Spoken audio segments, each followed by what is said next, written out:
से हैं आप लोग।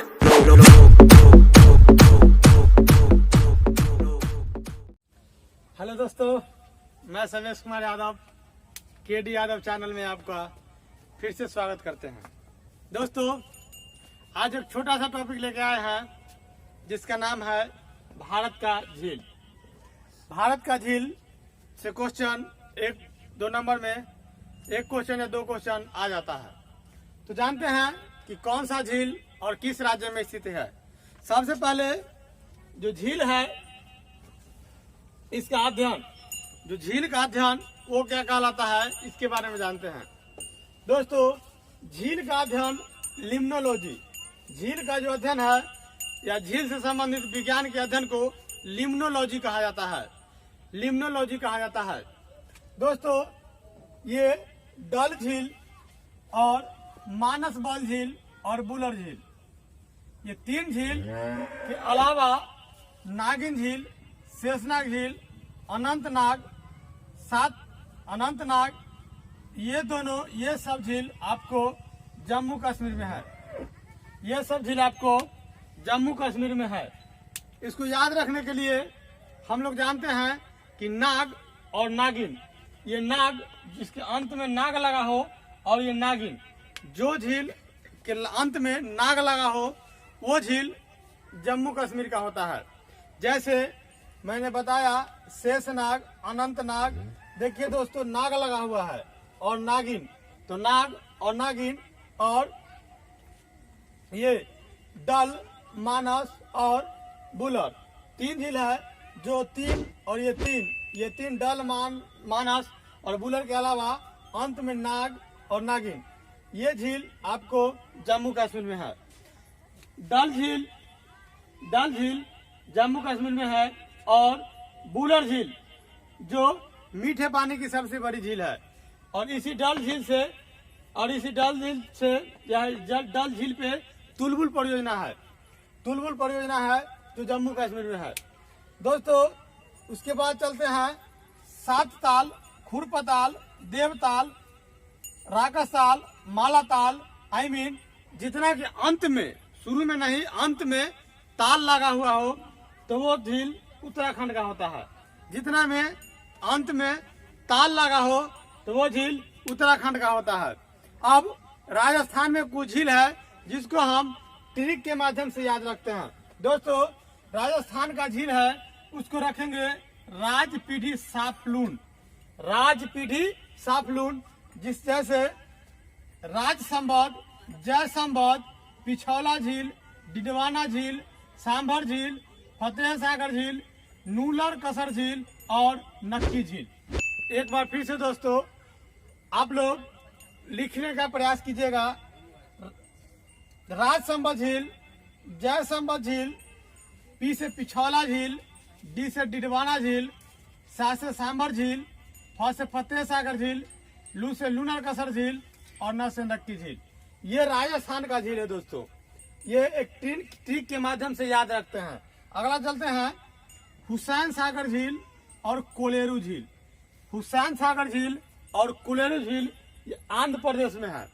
तो एक माध्यम है याद करने के लिए, हम लोग ऐसे रखेंगे, हुस्न देखोगे तो अंधा हो जाओगे, हुस्न देखोगे तो अंधा हो जाओगे।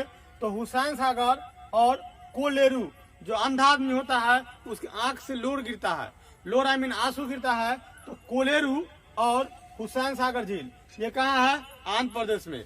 और ये हुसैन सागर झील हैदराबाद और सिकंदराबाद, जिसको जुड़वा शहर कहा जाता है, इसको इसी के बीच में है। सिकंदराबाद और हैदराबाद के बीच में हुसैन सागर झील है। चिल्का झील ये उड़ीसा में है। चिल्का झील उड़ीसा में है। याद रखने के लिए हम लोग कहते हैं कि खटमल उड़ीस काटेगा तो हम लोग चिल्लाएंगे, उड़ीस काटेगा तो हम लोग चिल्लाएंगे। तो चिल्का झील उड़ीसा में है। और यहाँ नौसेना नेवी, जिसको बोलते हैं नेवी का ट्रेनिंग कमांड भी है। चिल्का में नौसेना का ट्रेनिंग कमांड भी है। बेम्बाडान झील, अष्टमुडी झील और पेरियार झील ये आपको केरल में है। बेम्बाडान झील अष्टमुडी झील और केरल में, और पेरियार झील ये केरल में है। और यही वेम्बनाड झील, वेम्बनाड झील के तट पर एक ट्रॉफी होता है, नौकायन ट्रॉफी, नौकायन ट्रॉफी होता है। सुखना झील चंडीगढ़ में है, सुखना झील चंडीगढ़ में है। और फुलहर झील उत्तर प्रदेश में है। दूधसागर झील जो एक पार्क का रूप भी है वो मध्य प्रदेश में है। और महाराष्ट्र झील, महाराष्ट्र में लोनार झील, लोनार जो महाराष्ट्र के बुल्ढाना जिले में है। और यह ज्वालामुखी से निर्मित है, मतलब उल्का पिंड गिरने से इस झील का निर्माण हुआ है, जो लोनार महाराष्ट्र में है। एक है लोकटक झील जो मणिपुर में है, लोकटक झील मणिपुर में है। वो पूर्वोत्तर राज्य का ये मीठे पानी का झील है। और इसी झील में एक तैरता हुआ केबुल लामजाओ राष्ट्रीय पार्क है, जो एक तैरता हुआ नेशनल पार्क है। पुलिकट झील ये तमिलनाडु और आंध्र प्रदेश दोनों के बॉर्डर पे है, जिसका 84% भाग आंध्र प्रदेश में और 16% भाग तमिलनाडु में है। तो दोस्तों ये, और सिक्किम में सबसे ऊंचाई पर स्थित झील चोलामू झील जो सिक्किम में है, और जहां से तीस्ता नदी का निर्माण होता है।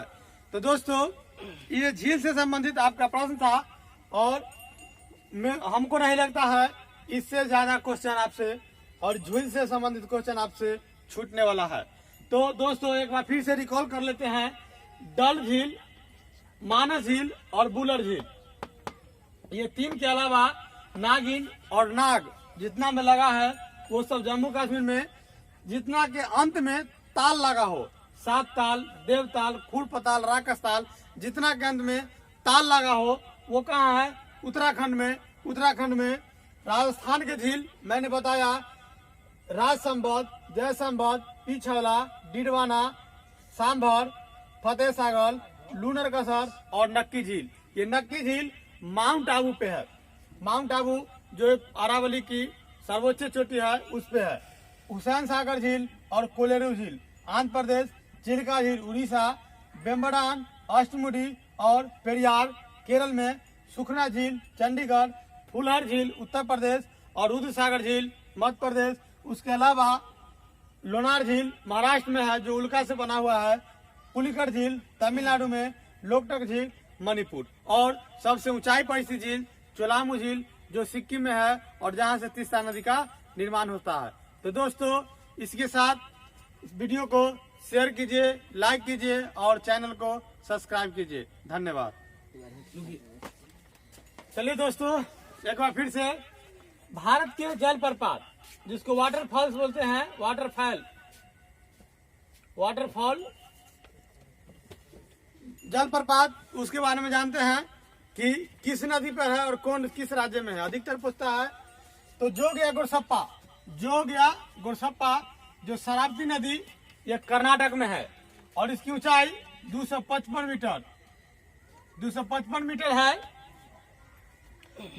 मीटर है, और यह भारत का सबसे ऊंचा जलप्रपात है। ये कर्नाटक में शरावती नदी पर है। और कर्नाटक में एक और जलप्रपात है, बरकाना जलप्रपात। इसके अलावा एक है कुंचिकल जलप्रपात, ये दोस्तों कर्नाटक में है। तो कर्नाटक में जोग गुरसप्पा जिसको महात्मा गांधी जलप्रपात के नाम से जाना जाता है, उसके अलावा बरकाना जलप्रपात और कुंचिकल जलप्रपात है। उसके बाद चुलिया, पुनासा और चचाई ये चंबल नदी पर है। चंबल नदी जो मालवा के पठार से निकलती है, चंबल नदी। और ये चंबल नदी एक अध्यारोपित नदी है जो सबसे बड़ा गड्ढा का निर्माण करती है। और एन्ना, कपिलधारा, धुआंधार ये नर्मदा नदी पे है। दोस्तों एन्ना, कपिलधारा, धुआंधार ये नर्मदा नदी पे है। हम लोग जानते हैं कि नर्मदा नदी अमरकंटक की पहाड़ी से निकलती है और ये डेल्टा के बजाय एस्चुअरी बनाती है। भारत में 2 नदी एस्चुअरी बनाती है, नर्मदा और ताप्ती, और 3 नदी जो रिफ्ट घाटी से बहती है, नर्मदा, ताप्ती और दामोदर। पूरा दुनिया में सिर्फ 8 नदी डेल्टा के बजाय एस्चुअरी का निर्माण करती है। पूरा दुनिया में 8 नदी डेल्टा के बजाय एस्चुअरी का निर्माण करती है। जान लेते हैं एक बार उसके बारे में। दोस्तों, 2 भारत का, नर्मदा और ताप्ती, 2 खत्म। याद कीजिए आराम से, 2 नर्मदा, ताप्ती, 2 खत्म। ओब ओडर 4 खत्म। ओ से ओब, ओ से ओडर 4 खत्म। उसके बाद राइन और सीन 6 खत्म। आराम से फिर से एक बार, नर्मदा, ताप्ती 2 खत्म, ओब ओडर 2 खत्म, 4 हो गया। राइन, सीन 6 खत्म, 6 हो गया। अगला बार विश्वला और हडसन। विश्वला और हडसन, ये 2 टोटल 8 नदी जो है वो डेल्टा के बजाय एस्चुअरी बनाती है। और ये नर्मदा नदी ऐसे याद रखेंगे कि सरदार जी वो नरम थे। सरदार जी कैसे थे? तो नरम थे। तो सरदार सरोवर बांध भी नर्मदा नदी पे है, जो गुजरात में है। सरदार जी नरम थे और जब वो गर्म हुए तो एन्ना कर धुआं छोड़ाए, माने एन्ना जलप्रपात और धुआंधार जलप्रपात। फिर से एक बार, सरदार जी नरम थे तो सरदार सरोवर बांध नर्मदा नदी पे, और जब गर्म हुए तो एन्ना के धुआं छोड़ाए, मतलब एन्ना जलप्रपात और धुआंधार जलप्रपात। ये कहाँ है? नर्मदा नदी पर। और एक और है कपिल धारा जलप्रपात। पायकारा जलप्रपात ये नीलगिरी क्षेत्र में है। नीलगिरी क्षेत्र जो तमिलनाडु के साइड में पड़ता है, या तमिलनाडु में है नीलगिरी पर्वत। तो पायकारा जलप्रपात और गोकक जो गोकक नदी पे ही है। बिहार जलप्रपात जो दक्षिणी टोंस नदी पे है। हुंडरू जलप्रपात जो स्वर्णरेखा नदी पे है और ये रांची के निकट है। गगन चुक्की, भार चुक्की, हॉगन कॉल जो झरना है ये कावेरी नदी पे है। ये कावेरी नदी पे है। दोस्तों, उसके अलावा बिहार में एक जलप्रपात है, ककोलत जलप्रपात। ककोलत जलप्रपात जो बिहार के नवादा जिले में है। तो दोस्तों, ये रहा आपका जलप्रपात से संबंधित कुछ क्वेश्चन। तब तक के लिए हमको विदा दीजिए और चैनल को सब्सक्राइब कीजिए। धन्यवाद।